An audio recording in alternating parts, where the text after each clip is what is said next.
It's the 4th day of the GT Academy and the 14 remaining gamers will be faced with driving challenges that will test their racing prowess. At the end of the day, the 8 competitors with the highest scores will advance to the final stage of the GT Academy. Guys, good morning. These next 2 days of driving will decide who goes to Dubai. We are going to be using the southern half of the Grand Prix circuit. We are going to be using the Stowe circuit as well. Speeds are now serious. We fully expect to see people up towards 150 miles an hour, 260 kilometers an hour at the end of the Hangar Straight. The South circuit is the fastest derivative of any of the different Silverstone layouts. This is it, guys. Today is the day.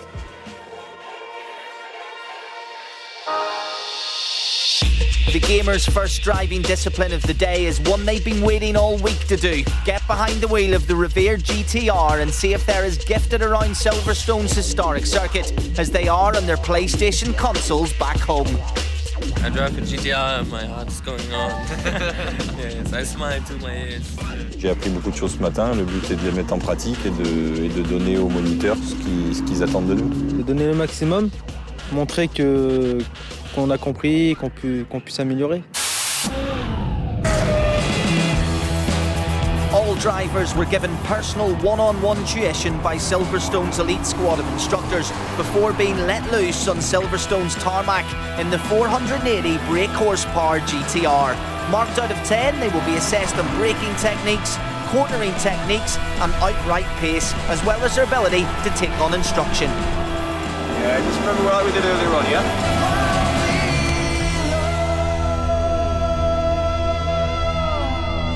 C'est sehr gut. Sehr gut? Sehr gut. The engine always push in every gear, so you hit the gas and the car going away. Fantastic. The gamers were suitably impressed with the GTR, but it was the instructors that were even more impressed by their understudies. Chris Midmark's been setting the pace all week long. Charlie, are you serious? You drove like an instructor. No, he was spot on, really good, never missed an apex. I never once thought we're going to overshoot this corner and go off. He was spot on. Englishman Matthew Gordon was another to pull out all the stops. Christian, is this right? Yes, that's right. 8? Yep. This early in the competition? Yeah, I mean... Why? He's very good, he listened, shred away on the pace, braking very good, very smooth, good vision. So I think he deserved an 8, just very good pickup. We've got our first 10. First maximum score. The boys shouldn't be given 10 at this stage. We agreed that unless Ayrton Senna reincarnated himself, we wouldn't be giving Gonzalo out 10s. has said that Lucas Ordonez is every bit as good as he is. Any of us in car now around the South Circuit. This has been a day of utter shocks. The competitors' final driving task of the day before a further 6 are eliminated will be a Super Pole shootout in the Formula Silverstone single-seaters around Stowe circuit. Gentlemen, this is a stopwatch.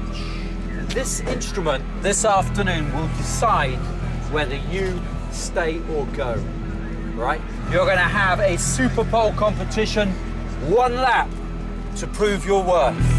The 14 gamers were divided into 2 groups of 7. For extra pressure, pro racing driver Alex Buncombe was added to the fold. The 2 winners of the GT Academy will race as teammates alongside Alex in the 24-hour endurance event in Dubai.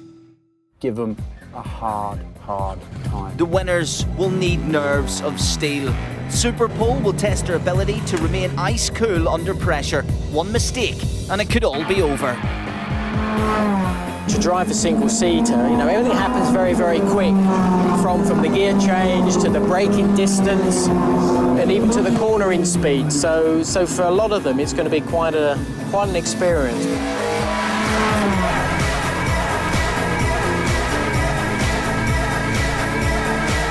GT Academy legend. What do you think then? We've got a few drivers here that are finally showing their true worth. This is where the pressure's really going to stack up now. We've got that 1 lap. One shot. 1 lap only. The first group pushed hard and produced promising results with the top 3 drivers all within a second of pro driver Alex Buncombe. Unfortunately for Joachim Olsen, he finds himself on the wrong side of the driving limit. Commitment you couldn't fault, but...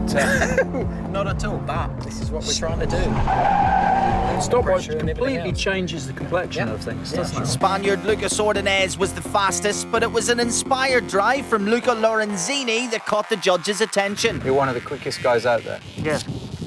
Good work. Thank you. My name is Luca Lorenzini. I'm 25 years old and I came from Italy. I work in a garage with my father. I'm a mechanic. A good driver have to be calm, the talent to know what the car can do, and concentration. And I think these are the most important quality for a driver. With the first group complete, it's time for the second to test their mettle against their potential teammate Alex Buncombe.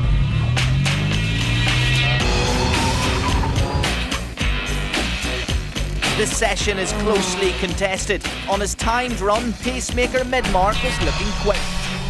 His run is faultless right up until the final corner where he oversteers, resulting in a loss of valuable time. It's a bit of a disappointment, but again, this is what exactly this is trying to achieve. He's putting him under pressure, and it got to him a little bit. He wasn't the Iceman we expected. On the other hand, Arnaud Lecombe loves pressure and sets the track alight with a blistering run. 4 tenths quicker than Chris Midmark? Yeah, sure. Things change so quickly in GT Academy. Damn right. Mega effort, mega. Thank you. Good man. That was stunning. Man, you really produced the goods when it mattered. Je m'appelle Arnaud Lacombe, j'ai 22 ans, je viens de Toulon en France. Je n'ai pas beaucoup d'expérience en course automobile, j'ai fait quelques tours sur circuit, mais vraiment très peu. Les qualités pour être pilote de course, je pense qu'il faut un mental solide, il faut un physique aussi au top, il faut un talent certain et un esprit d'équipe, une motivation, voilà. Arnaud's pace clearly has Midmark rattled. You have a new challenger on the board. Very fast man, Chris. You can't relax in this competition. Everybody's getting faster all the time. Of course. Just like it will be when you're a real professional race driver. For Midmark, things go from bad to worse as his closest rival, Fabrice Bernard, sets the second fastest time, relegating Chris to third in the grid. You wouldn't know that 4 days ago the only race experience most of them had was computer gaming. The overall results for the single-seater sees Lucas Ordonez in third, Fabrice Bernard qualified second in the grid, and Arnaud Lecombe set the quickest lap time, securing pole position. GT Academy is turning into a real fight. And what's good and what's exciting is that this may actually be something that silences the doubters, because I reckon at the end of this GT Academy, we're actually going to get virtual to reality. Yeah. At the end of day 4, the judges have to eliminate a further 6 competitors. 8 seats remain for the gamers that will advance to the final phase of the Academy. People have stopped talking about these guys as gamers. You know, look at the press, the instructors, everybody around the circuit is actually taking the guys seriously. Yeah. Who do we want to keep, gentlemen? I'll say right now I want to keep the fastest drivers. This was always going to be a difficult day for all of us. I'm going to invite the drivers who are in the top 8 to take a seat and remain with us. Equal first in GT Academy, Chris Midmark, Lucas Ordonez. I had a little mark down by Lucas Ordonez. Spectacular to watch. Yeah, I'm very calm. In third place on the leaderboard, Fabrice Bernard. I think he's mentally very strong.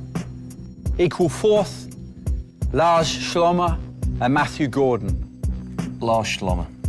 Totally committed, totally focused, and he has a great attitude. Sixth, Luca Lorenzini. Seventh, Arnaud Lecombe. Arnaud Lecombe, for me this afternoon, was that was one of the drives of GT Academy so far. Undoubtedly, Rob. Exactly what I was going to say. His demeanour was completely alive. And the final position for day 5 of GT Academy, Giacomo Cunial. Gentlemen, I'm sorry. Sadly, your time at GT Academy has come to an end. please leave us now. For some, the reality of not going through to the final round is too much to bear. But this is motor racing, and in the words of Johnny Herbert, you have to find a way to turn negatives into positives.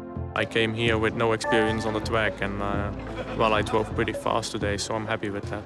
I gave it 100% to try my best, and I've certainly enjoyed the 4 days that we've had so far. I think it was fair because the others are really good at driving. I think that PlayStation and Nissan did a good job, and I'm sure I never forget. On the next episode of GT Academy. That is the fastest man in GT Academy. Did I get through? Oh, he's off. He's lost him. Ladies and gentlemen, the 2 drivers who are going to be joining the PlayStation Nissan GT team in Dubai are